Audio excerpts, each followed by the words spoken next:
Здраво да родовте уште едно видео, каде што ова видео ќе збориме за наследување на полово сврзани карактеристики во хуманата популација. Сега, полово сврзаните својства се карактеристични за човекот, но постои разлика која произлегува од гоносомната конституција на женот и мажот, нели женското имаме XX полови хромозоми, додека машкото има XY. Сега најмногу ќе се држиме на X хромозомот, кој всушност содржи, значи еден X хромозом содржи околу 5% од вкупниот геном, од вкупниот број на гени во еден организам, и тоа се околу 2000 гени. Сега машките единки во однос на сите тие гени се хемизиготи, бидејќи кај женските, например тука имаме некој си генски локус со некој ген, и всушност го имаме истиот така кај другиот X хромозом. Сега кај машките, например ако тука има некој ген, тој го нема кај машките, така, и затоа за тој ген се тие хемизиготи. Значи не се за сите, некои гени се споделуваат помеѓу X хромозомот, например тука имаме некој кој тука го имаме истиот ген, но за најголем дел од гените кои се наоѓаат на X хромозомот, машките се хемизиготи. Сега всушност ќе збориме за некои болести кои се пренесуваат поради мутирани алели на X хромозомот, какви што се далтонизам, хемофилија, ген за мускулна дистрофија или пак ихтиоза и други. Сега прво ќе збориме за далтонизам, односно слепило кон црвена зелена боја. Сега, генот за кој одредува дали ќе имаме слепило на зелена и црвена боја, всушност се наоѓа на X хромозомот. Сега, ај вака, ќе го направиме еден X хромозом, што ќе направиме на женска дика, XX, и сега да речеме дека овдека се наоѓа генот кој е одговорен за тоа. И ако се наоѓа во хомозиготна рецесивна состојба, например двете се мали А, тогаш таа женска единка ќе биде далтонист. Така ќе биде далтонист, ќе бележиме со Д.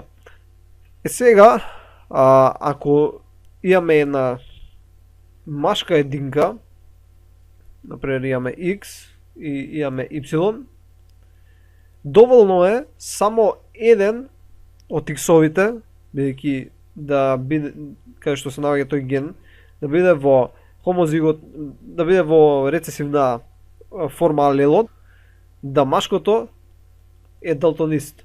Бидејќи нема уште еден ген кој би можел да биде во доминантна, да биде доминантен алел, така што не би бил далтонист. Бидејќи има Y хромозом, бидејќи е хемизигот. Така да, ако има барем еден кој ќе се наоѓа нели во рецесивна форма на X хромозомот, машкото ќе биде далтонист.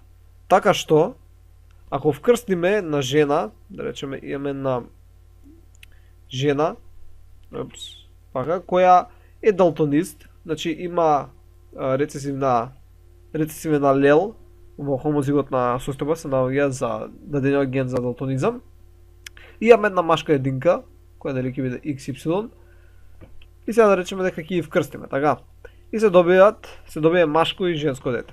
Женското дете ќе има еден X од мајката и еден X од таткото, додека машкото дете ќе има X од мајката, бидејќи мајката секогаш го дава барем еден X, и Y од таткото. Сега, бидејќи мајката би имаше на двата X-а по еден рецесивен алел, значи кај машкото дете, тој сигурно ќе го наследи едниот рецесивен алел, а кај женското дете ќе го има само на едниот хромозом, а бидејќи таткото е здрав, на другиот хромозом, алелот ќе биде доминантен. Така што женската единка, керката што ќе се добие, нема да биде далтонист, значи нема да биде далтонист, тоа ќе обележиме вака. Н, Д, не е далтонист, додека машката единка ќе биде далтонист. Бидејќи машката единка добива само еден X, кој го добива од мајката, бидејќи мајката на двата X-а има рецесивен алел, така да што 100% машкото дете ќе наследи рецесивниот алел. Така, нели, ај вака ќе направим со портокалова боја. Го добива, така, еден X, тука друг X, иако не работи вака, но шематски ќе го прикажеме, овој нели ќе го добие Y, и одека Y ќе иде кај керката, така што керката ќе биде само носител, додека синот ќе биде заболен од далтонизам. Сега, например, керката, оваа керка, например, се вкрсти со некоја си нели машка единка, и ако машкото Да речеме, она сега исто се вкрсти со некоја машка единка. И ако машкото да речеме дека е исто далтонист, значи машко овдека е далтонист, а ги вкрстиме нив две, тие две, и се добијат, повторно да речеме, се добија керка и ќе се добие една керка и еден син ќе се добие. Ова X треба да е црвен, бидејќи доаѓа од мајката. Во овој случај, овдека овој X што се добива од таткото ќе биде нели со рецесивен, бидејќи рековме таткото има далтонизам во овој вториот случај. Додека X-от кој се добива и кај керката и кај синот може или да содржи рецесивен или да содржи доминантен алел. Така што има 50-50% шанса да и керката и синот да имаат далтонизам. Значи се надам дека ви се разјасни како всушност се пренесува далтонизамот низ X хромозомот. Сега друг пример за кој ќе збориме е всушност сврзано исто со полот е хемофилија, која е болест каде што нарушена функцијата на генот кој е одговорен за создавање на коагулацијски фактор 8 кој е потребен за коагулација на крв за да не искрвариме. Постојат повеќе видови хемофилија, но не е тоа важно. Важно е дека исто така се пренесува преку X хромозомот. Сега, да одзумирам овдека. Значи, ако се пренесува преку X хромозомот, повторно имаме X-ови. За да биде женското заболено, треба и двата X-а да носат рецесивен алел. Така и двата X-а треба да носат рецесивен алел. Додека машкото, бидејќи има само еден X, ако тој X носи рецесивен алел, машкото автоматски ќе има хемофилија. Сега, бидејќи шансите женското на двата X да има рецесивен алел се многу мали, женските најчесто се само носители на болеста, додека машките се тие кои заболуваат. И ова е еден херидограм од британската фамилија, како всушност се пренесувала хемофилија. Сега, други семејства, например, кој би било некој селанец или нешто слично, ако заболе од хемофилија, најчесто умирале, значи ќе си игра детето надвор, ќе си исече, ќе искрвари. Овие фамилии, кралските, ги чувале децата дома скриени, затворени и успеале да преживеат доста долго, така да може да се размножуваат и да го пренесат рецесивниот алел. Сега, како што можеме да видиме дека на табелава, нема женски кои се заболени. Бидејќи овдека на табелата се запишени сите кои всушност давале потомство. Сега, зошто нема женски кои се заболени? Поради тоа што ако се заболени, да речеме женското, нели е заболено на двата хромозома, има рецесивен алел, и тоа значи дека ќе искрвари. Сега женските кога ќе постигнат полнова зрелост, ќе имаат менструален циклус и при првиот менструален циклус ќе искрвале до смрт. И со тоа не постигнувале време да може да се репродуцираат. Значи умирале женските. Денеска може да се контролира, значи денеска нема да умре иако има хемофилија. Сега да видиме. Значи имаме коцките се машки, круговите се женски. Значи имаме две здрави индивидуи и се јавила спонтанна мутација кај Викторија, кралица на Англија, во 1819 и се јавила спонтанна мутација само на едниот X хромозом, така, значи се јавила и таа била носител. И таа сега се вкрстила со Алберт, кој бил здрав и добиле голем број на деца, каде што се пренело не на сите деца, нели ако мајката беше заболена на двата X хромозома, тогашка 100% ќе се пренесуваше на сите машки единки, но бидејќи само на едниот X хромозом, дел од машки единки нема да бидат заболени. Додека сите женски единки ќе бидат носители, бидејќи мајката го донира едниот X. Усари не мора сите бидат носители, може и другиот X да биде дониран, така да нема да го има заболувањето.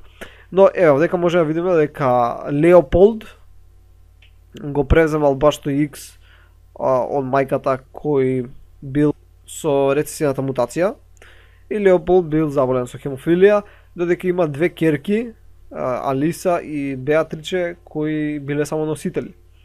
И можеме надоле да видиме како всушност се пренесувало тоа, дека да отидам, например, со повторно здрав маж, керката била носител, два сина заболени и така натаму и така натаму. И како што може да видиме како се пренесувало, И ова мислам денешната кралица Елизабет. Кралица Елизабет која не е заболена од хемофилија. Веќе оваа гранка од кај што она доаѓа воопшто не имало хемофилија. Но сепак може да настане спонтанна мутација. И тоа беше за заболувањата кои се пренесуваат преку половите хромозоми, значи преку X хромозоми. Има и кои се пренесуваат преку Y, како ихтиоза, која е еден вид ко љупење на кожата, но бидејќи има различна експресибилност и пеneтрибилност, не се забележува секогаш и не се приметува. Ама тој се пренесува преку Y, значи се пренесува од татко на син, на внук и така натаму. До сега дали зборевме дека имаме XX еденки и XY еденки кои се всушност машките. И дека за некои гени кои се наоѓаат на X хромозомот ги нема, односно ги има на другиот X ако е женска единка, но ако е машка единка, тие кои се наоѓаат на X хромозомот ги нема на Y хромозомот и затоа се хемизиготи за тој даден ген. Сега, исто како тоа, всушност спротивно на тоа може да има ген кој го има на не биде центарот, може да има ген кој го има на X хромозомот и го има исто така и на Y хромозомот. И поради тоа ова X и Y некојаш се сметат и за парцијални хомолози. Значи не е баш хомологен пар, него е парцијално хомологен пар за дел од гените. И баш поради тоа некојаш се добиваат резултати кои може да отстапуваат од нормалното, особено ако дадени гени кои даваат одредено фенотипско својство се врзани со половите хромозоми. И таков е примерот кај дрозофила меналогастер со така наречен BOBD фенотип, значи BOBBED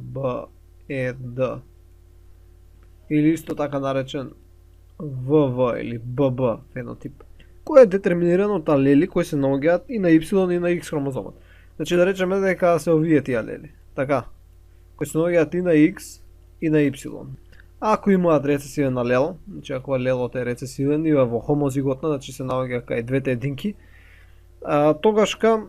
тогаш имаат покуси или тенки четинки во споредба со единките, каде што има нормален дифтип, не мутиран, нели кој е доминантен, кој е B+ кој се бележи.